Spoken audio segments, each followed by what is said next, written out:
오늘 중요한 말씀이 나왔습니다. 우리는 평생 살아가면서 많은 만남을 가지게 됩니다. 친구와의 만남, 또 학교 동창과의 만남, 또 직장에서의 만남, 일하면서 또 만남, 사회생활 하면서도 만나기도 하고요. 교회에서도 많은 만남을 가집니다. 만남은 다 소중합니다. 그런데 이 복음 때문에 만남이 있습니다. 정말 귀한 만남이죠. 하나님이 허락한 최고의 만남인 것입니다. 바울과 로마서 16장 인물들과의 만남, 하나님의 계획을 이루는 만남이었습니다. 최고의 만남이라고 저는 생각합니다. 바울이 복음을 전할 수 있었던 것은 이런 로마서 16장 인물들이 바울을 확실하게 믿었기 때문입니다. 베베 같은 경우는 바울을 보호하는 그런 사람이었습니다. 전도자들을 보호한 거예요. 또 브리스길라 같은 경우는 목을 내놔놓고 평생을 바울을 믿었습니다. 이러니까 이제 하나님의 계획이 이루어질 수밖에 없지요. 또 식주인 역할을 한 그런 사람도 있었고요. 또 사랑하는 자, 또 내 친척 같은 사람, 주 안에서 수고하는 자, 인정함을 받는 자, 또 교회를 잘 돌보는 사람, 이런 사람도 있었던 겁니다. 이런 만남은 그냥 만남으로는 되어지지 않습니다. 복음 안에서 성령의 인도로 딱 만나진 만남입니다. 복음 때문에 만난 것입니다. 그래서 하나님의 특별한 계획이 이루어질 수밖에 없는 겁니다. 하나님은 창조주 하나님이십니다. 하나님은 절대 주권을 가지고 역사와 시대를 움직여 가고 계십니다. 우리는 하나님의 절대 주권을 믿습니다. 하나님은 잘 되게도 할 수 있고 못 되게도 할 수 있고, 또 사건을 터뜨려서 또 하나님 계획을 이루기도 하시고, 모든 걸 또 협력하여 하나님은 결국 선을 이룬다고 그랬습니다. 하나님은 지금도 말씀을 이루어가고 계십니다. 구원사역 이루어가고 계십니다. 또 성령의 능력으로 역사하고 계십니다. 시대마다 위기는 늘 있었습니다. 위기에는 하나님의 큰 기회가 숨겨져 있습니다. 이런 일 저런 일 일어난다고 그랬고 괜찮다고 했습니다. 그래서 우리는 정확한 언약 속에 있으면 되는 것입니다. 성경의 최고의 약속은 그리스도입니다. 이 그리스도를 하나님이 주시려고 구약에 오랫동안 예언한 것입니다. 그래서 이 그리스도로 우리가 각인이 되어져야 됩니다. 각인된 대로 뿌리가 내려지기 때문에 가장 먼저 되어져야 할 것이 바로 그리스도로 각인되는 겁니다. 이 모든 관심은, 하나님의 모든 관심은 이 언약이 이루어지는 곳에 있습니다. 그래서 그리스도로 완전 각인되어져야 됩니다. 창세기 3장 에덴 동산 사건이 일어났습니다. 사람들 다 망하게 되었어요. 원죄로 말미암아 모든 사람이 하나님과 단절되면서 다 망하게 되어버렸습니다. 그때 하나님이 주신 말씀이 창세기 3장 15절, 여자의 후손이 뱀의 머리를 상하게 할 것이다. 하나님이 그리스도를 보내서 이 사탄의 권세를 깨뜨리겠다는 그 약속인 겁니다. 이 언약을 요셉이 붙잡은 겁니다. 이 언약을 붙잡고 있었는데 하나님은 세계복음화의 비전을 주셨고 또 이걸 이루기 위해서 애굽으로 보내신 겁니다. 요셉이 이 언약을 가지고 애굽으로 간 것입니다. 또 모세가 이 언약을 붙잡은 겁니다. 피의 언약. 이 언약을 가지고 이스라엘에 전달했는데 이스라엘이 출애굽하게 되었습니다. 하나님이 이사야에게 주신 말씀입니다.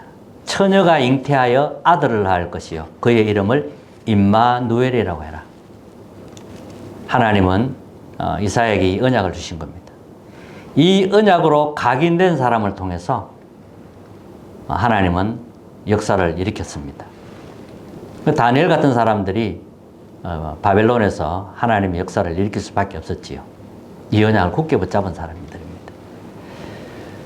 또 로마 시대 때도 마찬가지입니다. 이스라엘이 로마의 속국이 되어버렸어요. 언약을 놓치고 있다가. 그때 베드로가 주는 그리스도시요 살아계신 하나님의 아들이십니다.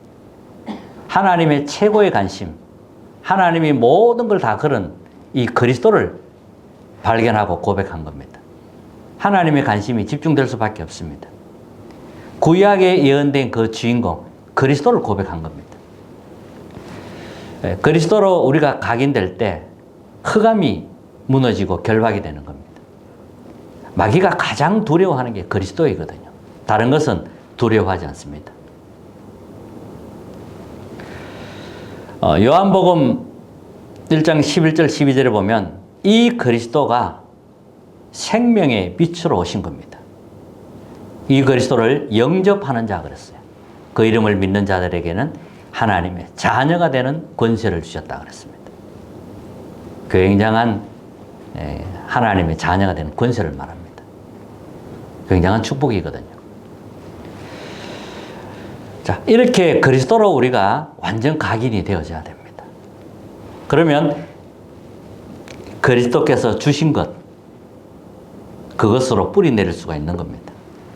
뿌리는 그리스도께서 주신 것, 그것으로 뿌리 내리는 겁니다.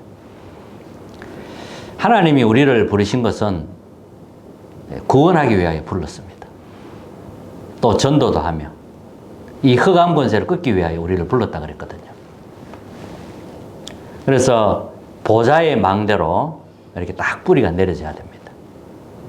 성삼위 하나님, 지금도 말씀으로 구원 사역을 이루고 성령의 능력으로 역사합니다. 이 보좌의 망대가 내 안에 뿌리 내려져야 됩니다. 보좌의 축복이 따라올 수밖에 없지요. 그리고 보좌의 여정, 우리는 여정을 가야 되기 때문에 이것으로 뿌리 내려져야 됩니다. 그리고 보좌의 이정표로 뿌리 내려져야 돼요. 곳곳에 이정표를 세워야 되기 때문에.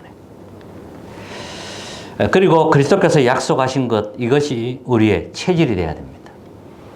우리의 각인, 뿌리, 체질 완전히 이것으로 바뀌어야 됩니다.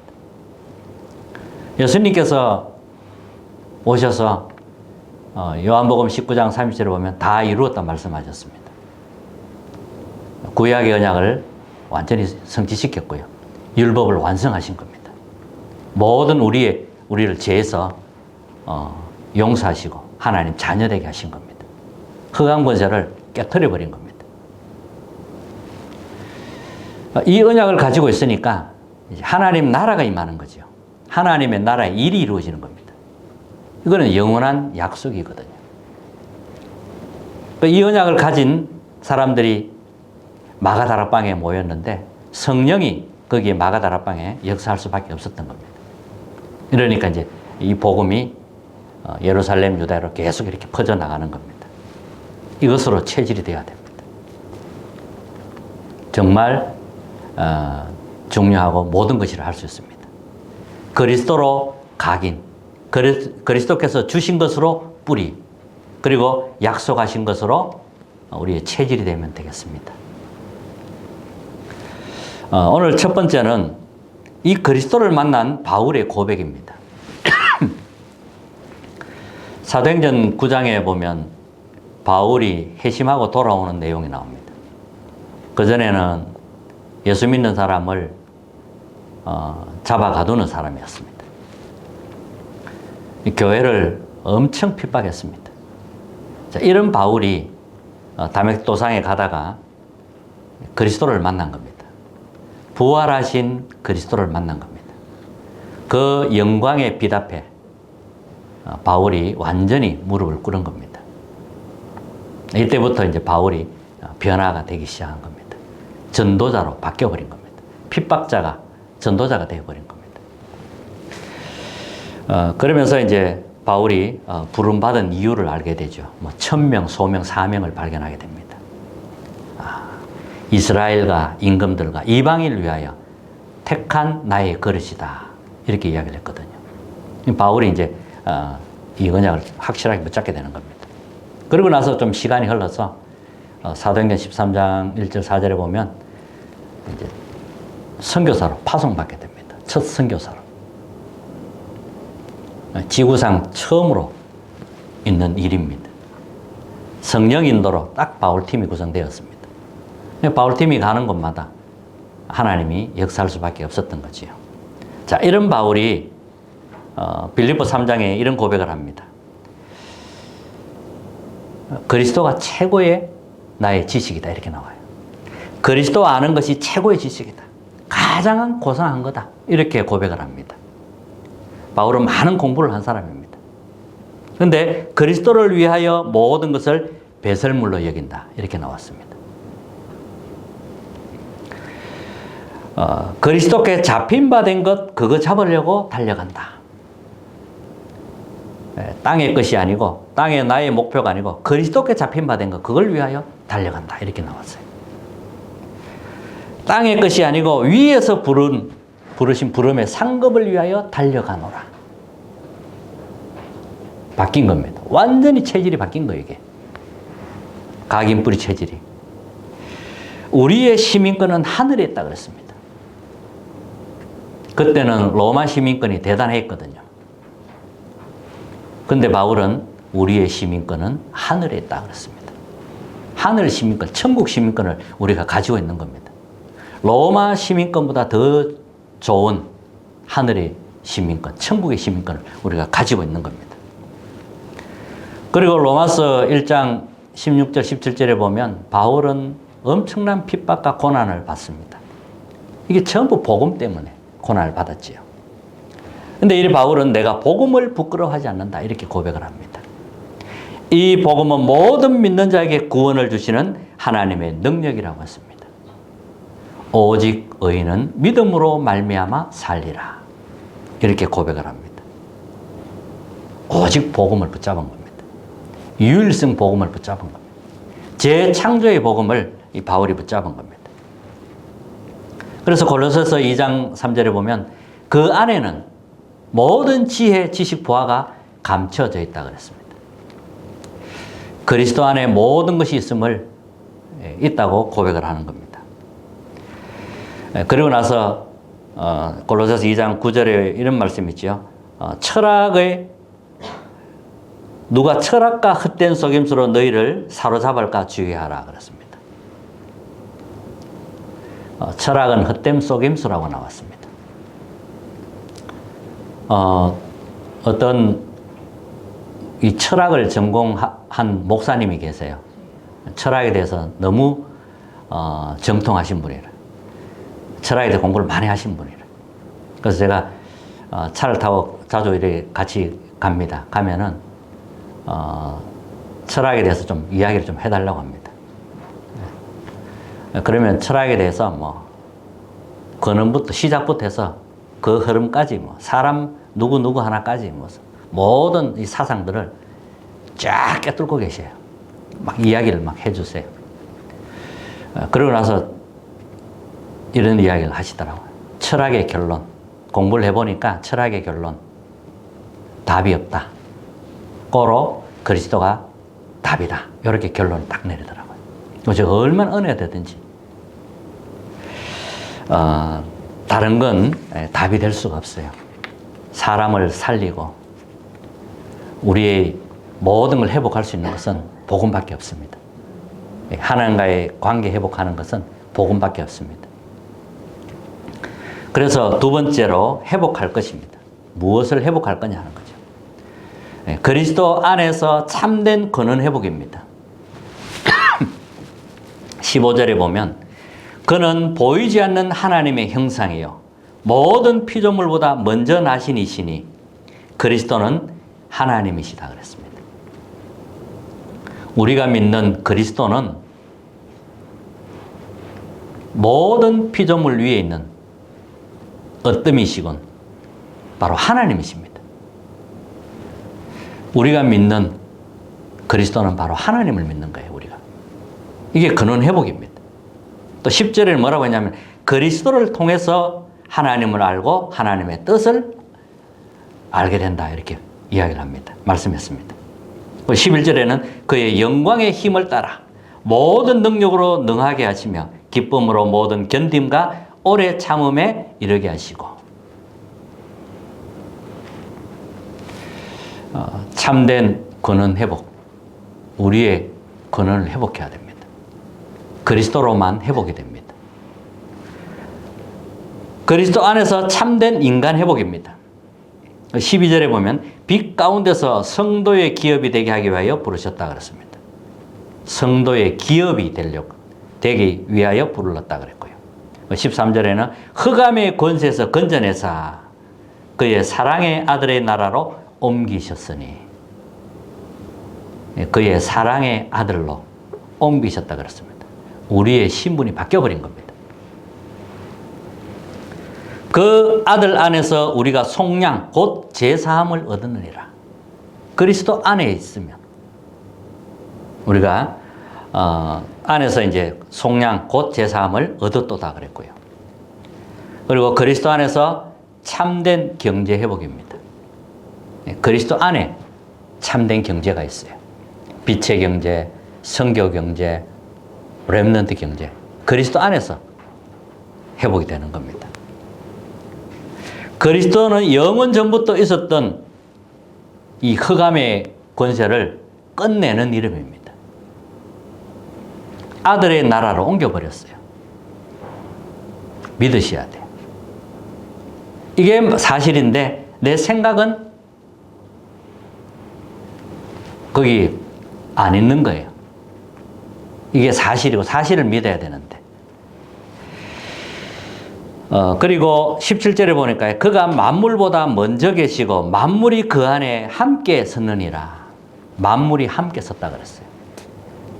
16절에는 만물이 그에게서 창조되되 하늘과 땅에서 보이는 것들과 보이지 않는 것들과 혹은 왕권들이나 주권들이나 통치자들이나 권세들이나 만물이 다 그로 말미암고 그를 위하여 창조되었고 모든 권력, 권세 다 그리스도를 위하여 존재하는 겁니다. 전 세계 왕들 뭐 다 복음 때문에 존재하는 거예요. 만물이 그 안에 있다 그랬습니다. 그리고 18절에는요.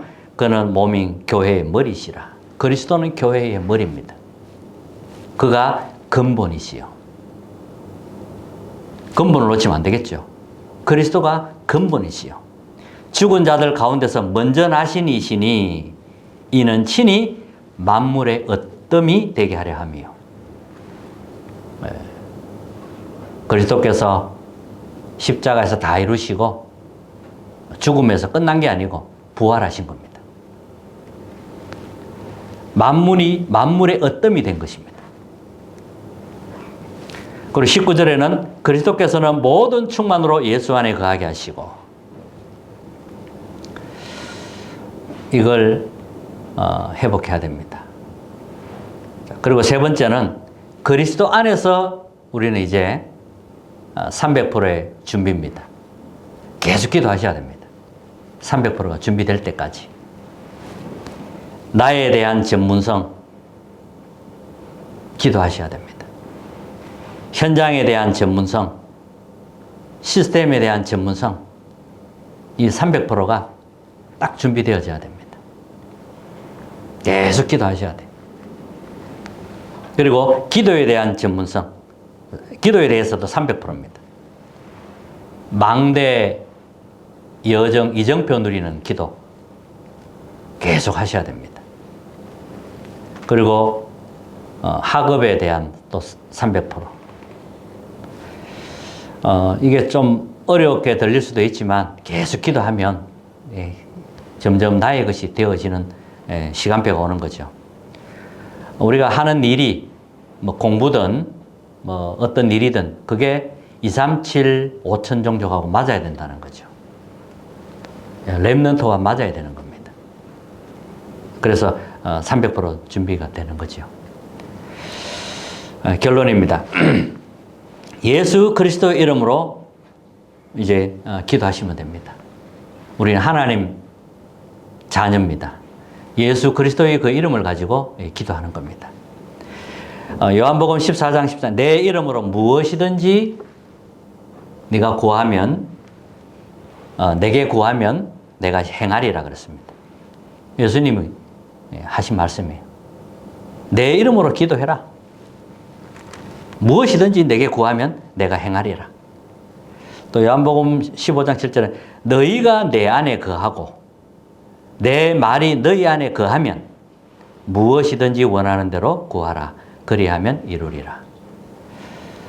하나님 뜻이 이루어지는 기도이기 때문에 하나님은 응답하시게 됩니다. 시간표 따라 계속 응답을 주시죠. 그리고 예수님 이름으로 이런 구하는 기도도 있지만 또 이 권세를 사용하는 기도도 있는 겁니다. 그래서 베드로 같은 경우는 이제 안전병에 명령을 했지요. 나사렛 예수 그리스도 이름으로 일어나 걸으라고 했습니다. 또 바울도 이렇게 했죠. 예수 그리스도 이름으로 명하노니 더러운 귀신아 거기에서 나와라. 이렇게 명령하는 기도도 했습니다.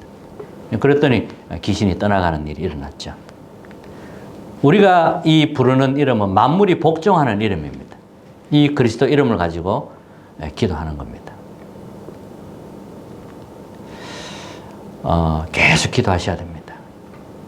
지금 중요한 시간표이기 때문에 정말 24 기도할 수 있는 사람이 나와야 되고요. 정말 하나님께서 함께 하실 겁니다.